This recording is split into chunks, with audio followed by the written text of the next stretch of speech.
Bacaan dari Kisah Para Rasul. Pada waktu itu terjadilah kerusuhan di kota Berea, maka Paulus pergi dari sana.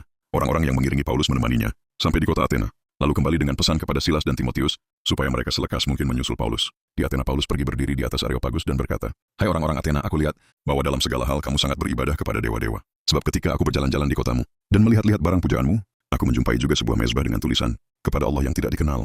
Apa yang kamu sembah tanpa mengenalnya, itulah yang kuberitakan kepada kamu. Allah yang telah menjadikan bumi dan segala isinya, yang adalah Tuhan atas langit dan bumi, tidak diam dalam kuil-kuil buatan tangan manusia. Ia juga tidak dilayani oleh tangan manusia, seolah-olah ia kekurangan apa-apa, karena dialah yang memberikan hidup, nafas dan segala sesuatu kepada semua orang. Dari satu orang saja, Allah telah menjadikan semua bangsa dan umat manusia untuk mendiami seluruh muka bumi. Dan ia telah menentukan musim-musim bagi mereka, dan batas-batas kediaman mereka. Maksudnya supaya mereka mencari dia, dan mudah-mudahan menjamah dan menemukan dia, walaupun ia tidak jauh dari kita masing-masing. Sebab di dalam dia kita hidup, kita bergerak, kita ada. Seperti yang telah dikatakan juga oleh pujangga-pujanggamu.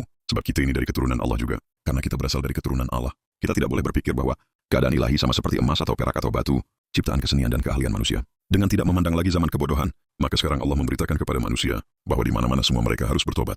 Karena ia telah menetapkan suatu hari, pada waktu mana ia dengan adil akan menghakimi dunia, dengan perantaraan seorang yang telah ditentukannya, sesudah ia memberikan kepada semua orang suatu bukti tentang hal itu, dengan membangkitkan orang itu dari antara orang mati. Ketika mereka mendengar tentang kebangkitan orang mati, maka ada yang mengejek dan yang lain berkata, "Lain kali saja, kami mendengar engkau berbicara tentang hal itu."